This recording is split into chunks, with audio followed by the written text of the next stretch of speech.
اشفاق احمد یو مشهور ادیب دی، هغه یو خبره لیکلې ده. هغه وایي اکثر خلکو په ذهن کې هم دا خبره راځي او زما په ذهن کې هم دا خبره راتله او ما ته د دې جواب درکارو پکارو، او اکثر خلکو دا سوچ راځي چې الله رب العزت د انسانانو له دا سزا ولې ورکوي. بعضې انسان ته الله رب العزت دنیا کې سزا ورکي، نو الله رب العزت د انسانانو له دا سزا ولې ورکوي؟ د دې جواب په تکل کې زه مومه، نو جوابونه خو را سره ډېرو، خو هغه زړه مې ډېره تسلي نه کوله. و یو ځل داسې چلو شو چې ویټرنري ډپارټمنټ چې کوم د دې ځناورو د علاج معالجي چې کومه اداره وی په هغې کې زما یو ډاکټر پیژانګلو. و یو ځل زه هغه ډاکټر له لاړم او هغه سره مې مجلس کو، نو هغه ما ته وایي چې صاحب یو قصه درته ونه کړم، ډېره عجیبه کار ما سره وشو. وی ما ورته ویل چې ولې نه ارشاد سل وارې خو ووایه. ما ته وایي چې داسې عجیبه کار وشو، یو پروفیسر ډاکټر و هغه، او د دې ځناورو علاج معالجه یې کوله، او غالبا دا و امریکا کې. نو هغه پروفیسر ډاکټر وایي چې یو ځل ما ته د یو امریکني سفیر د طرف نه پیغام رالو، او ما ته دا پیغام راکو چې یو امریکني سفیره ده، ته مشهور ډاکټر یې، هغه تا سره یو مشورې دپاره راځي، کله راشي یو څه ټایم راشي. وایي ما وایي چې د امریکني سفیر ما سره څه معامله ده؟ وایي ما ته وایي چې د هغې یو سپی بیمار دی، د هغې په باره کې تا سره د دې سپي د دې بیمارۍ په باره کې تا سره څه ډسکشن څه خبرې کوي. وایي ما ورته چې راشي شي. وایي ورځ نیمه پاس چې کوم دی، وایي هغه امریکنۍ سفیره راله، یو څو ګارډز هم ورسره و. وایي ما ته مخامخ کېناست او ځان سره یې سپی راوستی و. وایي ما ته وایي چې د دې سپي سره زما ډېره زیاته مینه ده، آی لو اټ ویری مچ، زما دې سره ډېره زیاته مینه ده. دا خلک سپو دې څیزونو سره مینه کوي، او هغه د دې وجې نه کوي چې انسان دې نن سبا په کار نه راځي، دا سپی دې په کار راځي. هر سړی مینه غواړي، نو هغوی حیران دي چې سپی د سره مینه کوي، نو په انسان څه کې خلک دې چیچي او سپی دله مینه درکوي. خو هغې شکایت وکړو چې زما د سپي نافرماني شروع کړې ده، زما دا سپی ما سره مینه نه کوي، چې کله زه دې ته آواز وکړم نو دا ما نه بل طرف ته وتښتي، او دا ما باندې ډېر عزیز دی، زه دې سره ډېره زیاته مینه کوم، لہذا ته ماله د دې څه علاج وښایه، او دا ولې دا څه بیماري ده ته لګېدلې ده. د مخکې ما سره ډېره مینه کوله، تاسو به لیدلي انګریزان په خپل هم دا سپي چپی، او دا سپي په دوی هم سپی را سپی او چپی، او ډېر په دوی ګرانی. وایي ما لږ سیات چې کوم دی دې سپي ته وکتل، نو وایي ما ورته وویلې چې د دې سپي علاج به صحیح طریقې اله کېږي چې دا یو شپه ته ما ته پرېږدي، او زه مکمل طریقې سره د دې حالاتو نه ځان خبر کړم، نو بیا به زه تا ته سما ووایم چې د دې دا علاج دی. نو ما سره یې پرېږده. نو هغې هغه سپي سره ډېره زیاته مینه کوله. ما ته وایي نو نیور امپاسبل، داسې خو زه نه شم کولی چې زه تا ته دا پرېږدم، آی لو اټ، زه خو دې سره ډېر مینه کوم. وایي ما ورته پلیز اوس هم ګوره پوهې کا، زه د دې علاج کوم، نو سپی به درته سم شي او تا ته به د سپي هغه مینه هم حاصله شي. نو وایي ډېره زیاته په ناخوښۍ سره ما ته ویل چې زه صحیح ده، خو چې د یو شپې نه پې زیات وخت ونه لګېږي، زه د دې نه بغیر وخت نشم تېرولی. وایي ما ورته ویل صحیح ده. وایي چې هغه سفیره لاړه، نو ما سره یو کامدار وایي د ډاکټرانو یو انتظامي ورکر او مشر، وایي هغه ما راوغوښتو فیضو راشه، چې فیضو رالی.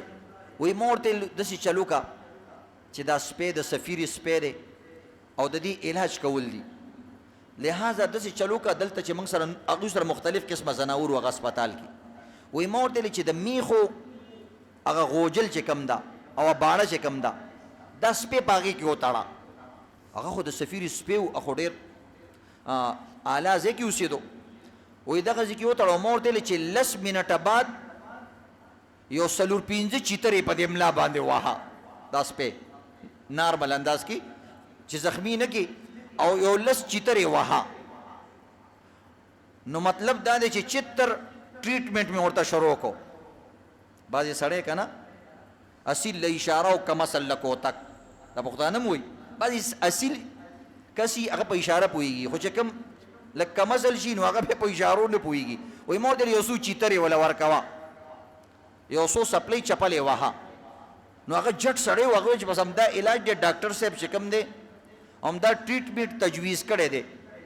نو بس هغه لاړې پرې مغلته ودرو او سات پس به ورتلو. نو بس بیا زه د شپې ورلم نو هغه سپی مې ترې خلاص کو. نو چې سپی مې چې ترې خلاص کو هغه ما ته ډېر په مینه مینه وکتل چې زه د دې سړي نه دې خلاص کړه به ته خو به زما بیخ ویستی وې. وایي سار چې کله ما سپی بیل وتړلو هغه سفیره سار په وخت باندې واپس راله. وایي زه چې لاړم او دا سپی مې څنګه دفتر ته راوستو او هغه خپله مالک یې چې ولیدله فورا یې د هغې غېږ ته ور ټوپ کړلې بغیر د هغې د هغه نه څه پپي مپي مې ورته نه وکړل چې راشه په خپله یې ور ټوپ کړلې او هغې سپوله را سپوله او هغې مو له ډېرې غاړې ورکړلې او ډېره خوشحاله شوه. او دې ډاکټر ته یې کتل سپي ته یې کتل چې په یو شپه کې دې څه علاج وکړو چې دا ډاکټر. نو هغه ډاکټر ته وایي هاو ډیډ ټریټ اټ suddenly he got better it got better. وایي دا تاسو وکړل په دې سپي باندې چې په یو شپه کې دې سړی سیده کو. اوس مو هغه ته وایي که زه ورته ویم چې دا سپی مې دلې دومره چیترې والې دی نو خو زه یم جیل ته اچولم ځکه هغوی د سپو ډېر زیات خیال ساتي تر دې پورې که یو سپي ته تا یو ځای کې ولاړي او تا وویشتو نو تا جیل ته اچوي هغه خلک پردی سپی ستاسو سره کار نشته دی. وایي ما ورته ویلې چې I give it some physical and psychological treatment. بس ځان مې ته خلاص کو. وایي ما دې ته چې کوم دی بعض نفسیاتي او بعضې بدني دوایي او علاج مې ولوکو نو بس سړی ټیک دی بس یې کې نو. او ډېره زیاته خوشحاله شوه چې ته خو ډېر ګریټ ډاکټر یې او ډېر تکړه ډاکټر یې. وایي څه دوایي مو وایي نو اس دوایي مې وله نه ده ورکړې صرف فزیکل او سایکولوجیکل ټریټمنټ مې وله ورکړی دی دماغ مې وله لږ سیده کړي دي بس. نو عزتمندو بیا هغه ډاکټر صاحب وایي دا کم اشفاق صاحب چې ورسره ناست و وایي زما ذهن کې خو یو سوال وکړه نو ستاسو ذهن کې به مغه سوال و چې الله انسان له عذاب ولې ورکوي. نو اشفاق احمد صاحب وایي چې کله دې ډاکټر ما ته دا قصه بیان کړله نو ما ته هغه خپل سوال رایاد شو چې الله دې انسانانو له دا عذاب او سزا کله ناکله ولې ورکوي.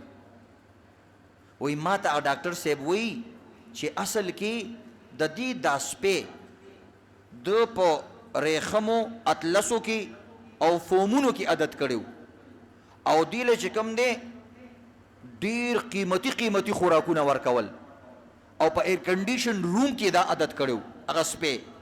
نو سپی خو ځناور دی چې ارسي نو دې سپي د دې خوراکونو نه او د دې اعلی څیزونو نه غلط مطلب یې واغستو هغه ذهن کې دا رال چې د دې کور او د دې ځي مالک زیمه نو هغه اصلي مالک تیر شوی و. نو کله چې د چیترې وخوړلې او د وال ډبول وخوړل نو د دماغ فورا رال څنګه چې هغه اصل مالک وکتلو او د چیترو نه بعد فورا د هغې غېږ ته ټوپ کړلو چې زما اصل مالک او مهربان خدا دی او دې سترګو سترګو کې زما هم شکریه ادا کړه چې ښه دی چې د فیضو ماما نه تام خلاص کړم یعنې سرمن بیا رانه ویستی وې نو تم زما ستا هم ډېره شکریه ادا کوما. دقه رنګې عزتمندو الله رب العزت کله ناکله موږ دنیا کې وخت تېرو موږ سره پیسې راشي موږ سره مال دولت راشي موږ باندې بیماری را نشي زموږ تن بدن کې لږ طاقت راشي نو بس انسان وایي چې د دې دنیا د دې کور او د دې ټول ملک یا د دې ټول ښار یا د خپل کور هر انسان ځان ته مالک وګڼي. نو الله رب العزت انسان ته کله ناکله ټریټمنټ ورکوي فزیکل چې نه بنده دا ستا کار نه دی ته لږ سوچ وکړه ستا یو بل اصل مالک هم شته هغه مالک تا نه په عبادت خوشحالیږي هغه مالک تا نه په انصاف خوشحالیږي هغه مالک تا نه په دې باندې خوشحالیږي چې آخرت ته ځان سره د عملونو تحفې ځان سره یوسي او هغه الله تا ته وګوري چې زما بنده ماله تحفې راوړي دي د ذکر تحفې راوړې ده د حج څنګه چې هغه سپي او سوچي ته یو خوړلی او دماغ یې ځای لرال دقه رنګې کله ناکله تاسو ګورئ که نه څنګه چې په موږ باندې بیماري ولګي یا الله زما دې توبه فورا راته اصلي مالک یاد شي. بیا راته خلک وایي جي پولاو پخ شوی مړه پولاو په تندر وله چې دا بدن او دا معده مې صحیح شي او هغه الله ته سوال وکړي په بیماری کې سړي ته د ټولو نه زیات الله را یادېږي او دویم نمبر سړي ته مور را یادېږي نو د الله په انسان باندې ډېر احسانات دي د مورم ډېر احسانات دي د والدینو نو د دې وجې نه عزتمندو انسان له پکار نه دي چې د دنیا ځان داسې مالک وګڼي چې نور هر څه ته هیر شي